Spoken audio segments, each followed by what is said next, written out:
Hello everybody. I had another thought that I wanted to express because of this being the occasion of my 50th anniversary. And it's not necessarily something to play at the same time as the other tape, but sometime I'd like to share these thoughts with you. And that is that it occurred to me that what I've done with my life is you can compare it to a genealogical chart where you have a line that comes down and then it goes out and then all these other little divisions according to who the children are, grandchildren are, and so on.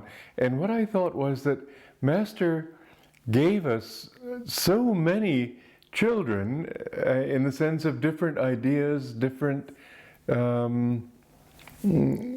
approaches to the teachings. He gave us law of success. He gave us in the lessons the little bit that he had on how to be a good employer or a good employee, how to be a good husband or wife, how to work with your children. He gave many practical things like that. And of course, in religion and in yoga and in the spiritual teachings also, he gave a broad spectrum. And what I've done with my life, I haven't really taken a different line from him at all.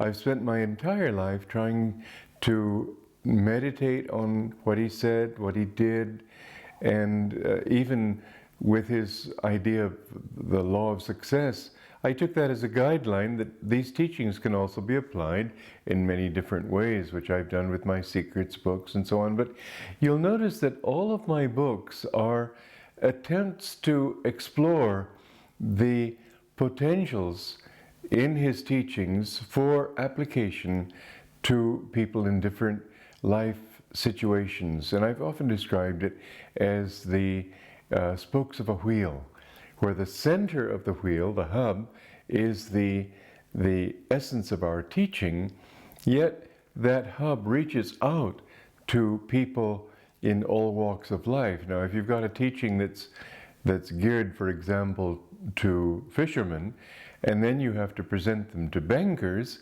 you have to use another terminology.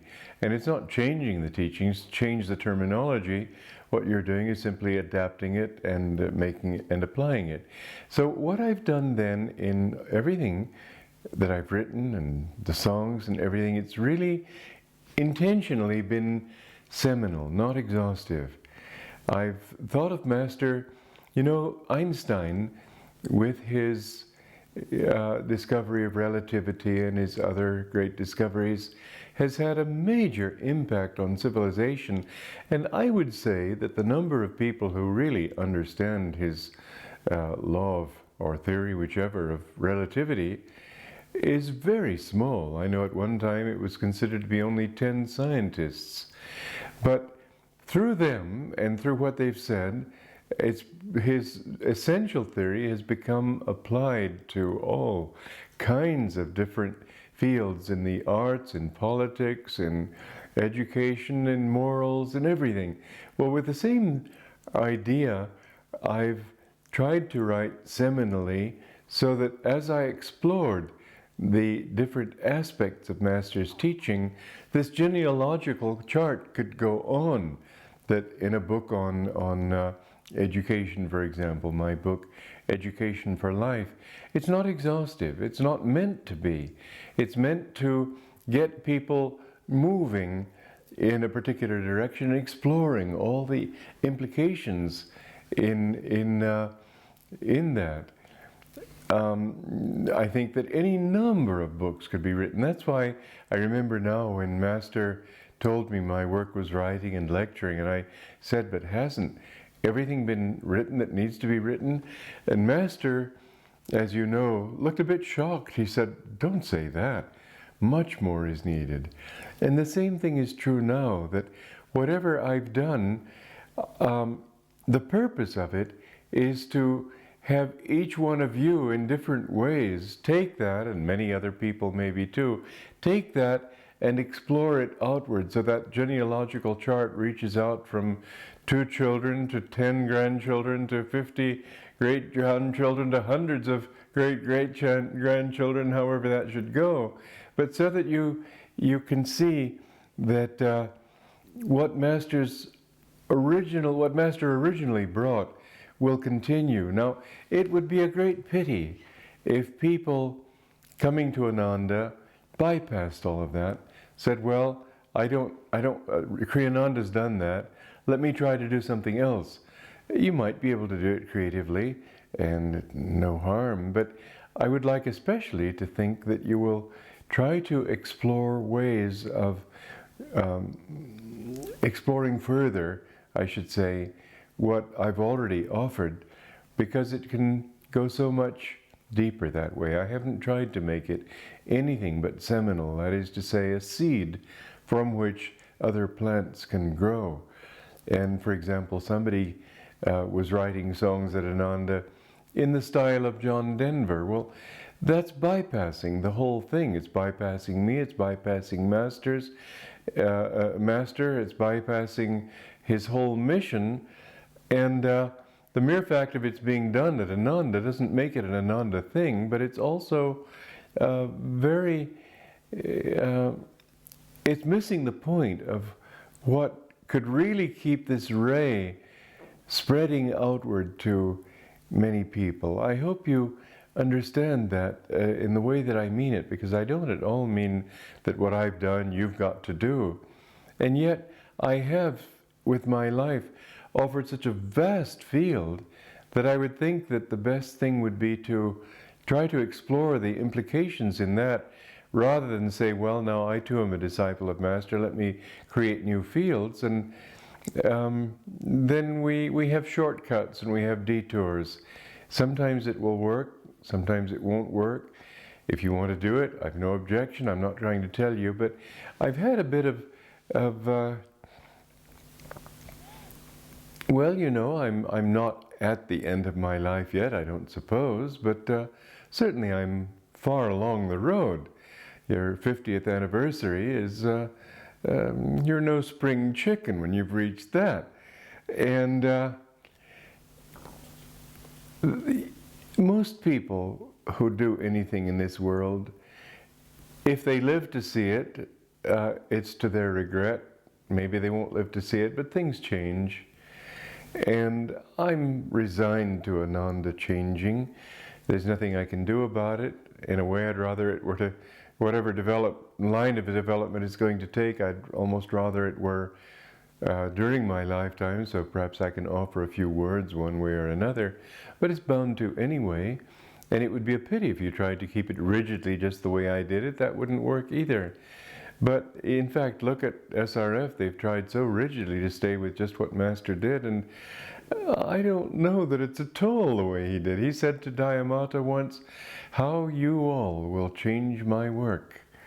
I just wonder if I came back in 100 years, if I would even recognize it." And I suppose that will happen, but I have at least deliberately and consciously offered you such a wide field of interests to explore.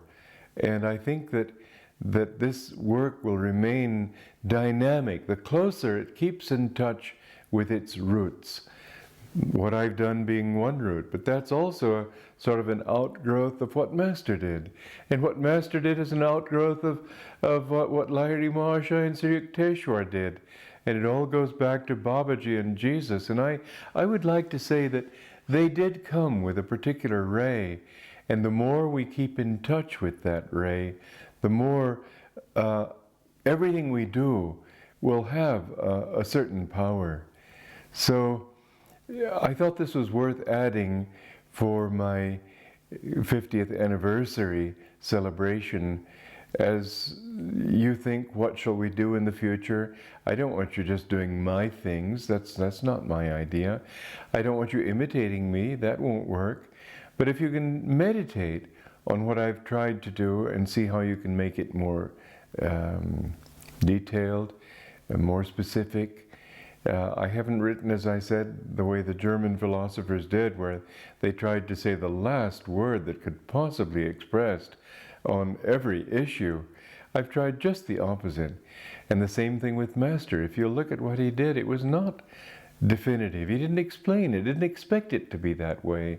He offered these little hints. He started a school at Mount Washington in 1925, not because he expected it to become a school. It was impossible. In fact, he told me that it's much better to train the adults because they're the ones who have the children. Until you've got the adults converted, they're never going to send their children. So obviously he knew that he wouldn't have a school then, but he did it so that people in the future would know that he tried to. Same thing with communities. He tried to start it. He must have known that it wouldn't work because it really didn't work. It just about crashed.